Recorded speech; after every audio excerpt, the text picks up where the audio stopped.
gonna help me out tonight? That's good, because I'm gonna need it. Here to revel in my demise tonight, from the Food Network, Ted Allen, and comedian and foodie, Margaret Cho. Okay, Margaret, you've never been here before. No. So welcome, A. And B, you have a good teammate. I do. Ted knows a lot about competition. It's basically what he does. He wakes up in the morning and he's like, who am I gonna crush today? Exactly. How can we crush some chefy dreams?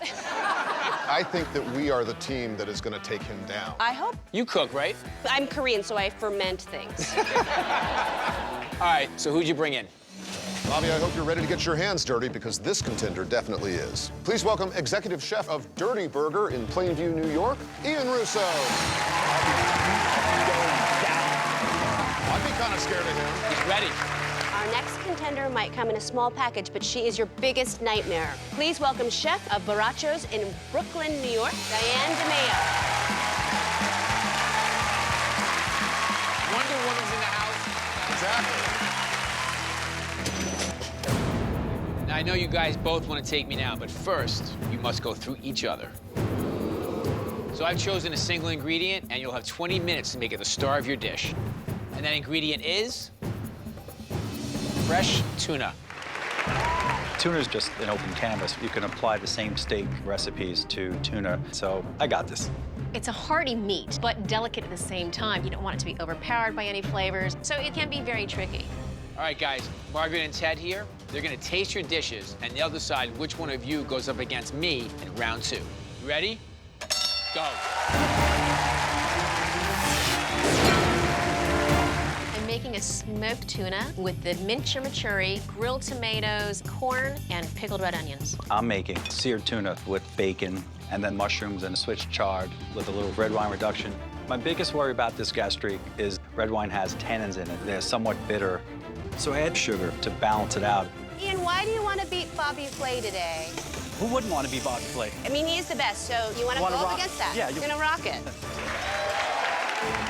I slice the tuna and then get it in a pan with a little salt, pepper, olive oil, just a quick sear. 2 minutes and a half. I want to get a little bit of mint chimichurri on that plate, and then I add the corn, the tomatoes, and the fish. Garnish it off with some pickled red onions. 1 minute.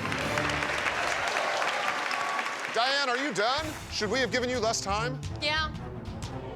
Quicker isn't always better. Totally plated and hanging out. It's maybe too cocky. You know, we'll see, but I like that. Ian, how you doing, sir? Rock and rolling. I get the mushrooms and the Swiss chard and bacon on the plate. I add the red wine, gastrique, put the tuna down. I add watercress for a little bit of garnish. 6, 5, 4, 3, 2, 1. Feel pretty confident this thing is on the mark. Chef Diane, Chef Ian, Margaret and my job is to decide which of you we think can take Bobby Flay down. It's all gonna come down to what you did with this tuna to make it the star of the plate. So, Chef Ian, what'd you make? Seared tuna, surf and turf style with a red wine gastrique. Well, Chef, I really love the way you cook the tuna. Beautifully rare on the inside, just the kiss of heat on the outside. The tuna works really well. The pepper crust that you gave was really delicious, but the gastrique is a little bit too sweet. Diane, tell us what you made. I made a smoked tuna sashimi with mint chimichurri and pickled red onions, grilled tomatoes, and a corn salad. I like so many of your choices, but I don't think I would have chosen the grill to cook the tuna. Prefer the idea of a flat surface that gets an even char across it, but I think the smoke really works. The mint chimichurri is wonderful. What doesn't work, though, is if you do have a bite of something separate from something else. It really tastes incomplete. They both took very different approaches, but they still made the tuna the star of the dish, so this can certainly be anybody's game. The chef who will move forward to beat Bobby Flay is Diane. At the end of the day, I didn't get to Bobby, but I was able to show my whole style of cooking. I think I did an amazing job. Chef Diane, I loved everything on your plate. Thank you. The mint chimichurri was revelatory. I thought that really did it. But Bobby's made a wonderful career out of going into flavors that he loves, so you have to draw on all of your influences, which I know there are many. I think you have more than him, so go for it.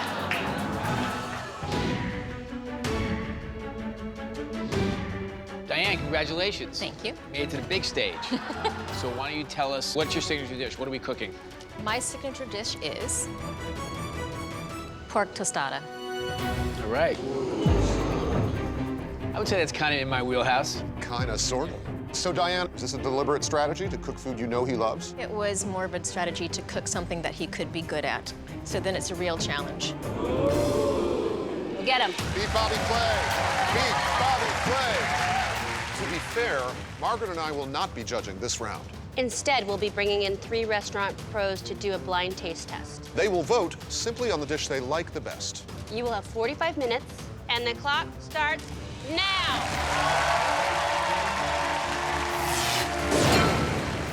The tortillas came out really nicely. So I'm gonna make a cabbage slaw with cabbage, scallions, and cilantro. And a little tangerine juice just to add some acidity. I'm gonna get started on the green cabbage slaw. I have onions, cabbage, cilantro, and sesame seed oil, one of my secret ingredients. Pork is done. It's juicy, soft. I like the sweetness. Can I taste a little of your pork? Yes. Oh, that's wonderful. Bobby, her pork is so good. Here, taste mine. Oh. 2 minutes left. I get tostadas, I put them on the plate, and I add the chipotle sauce, I get pickled peppers and radishes on the plate. I add the pork onto the tostadas, and then from there, my cabbage slaw, smidgen of the cumin crema, and I garnish it off with some of the cotija cheese. Guys, you've got 1 minute on the clock. So I build my tostadas by first putting down some of the avocado crema. I take the tostada, slather some of the black bean sauce on top, sprinkle some cotija on top of that, some of the pork tenderloin around the outside, and I take some of the pork shoulder with the chorizo in the middle, and then some of the cabbage slaw, some of the pomegranate sauce, and a little bit of cilantro. 8, 7, 5, 4, 3, 2, 1.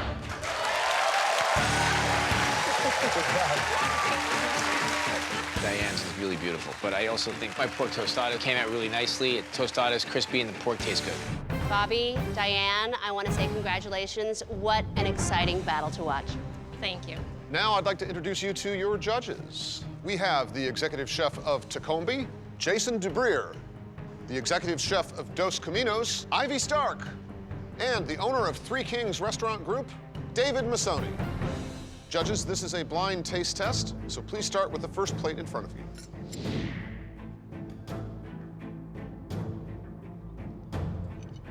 There's a lot of sophistication going on for such a simple dish, but I keep getting like a ketchup-like flavor, catching me a little bit off guard.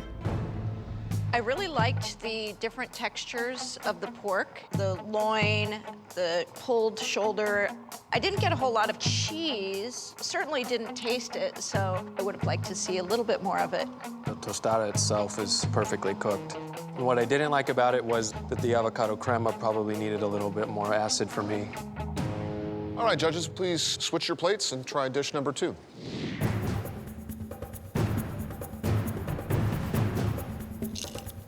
I did like the different textures in this dish. The nice crisp cabbage against the nice tender pork and the pickled vegetables. The pork is nicely caramelized, but I thought it's a little bit overly sweet. I thought there was a lot of good flavors in this dish. The cotija cheese adds a nice saltiness. I like the way that it's plated, a little bit more rustic.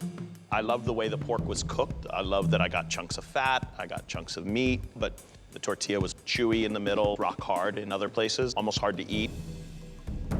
My tostadas weren't perfect, but I know my dish still tasted good. So at this point, I'm 80% in the bag, 20% not so sure. Bobby and Diane, our judges have decided, and the winner is Bobby Flay.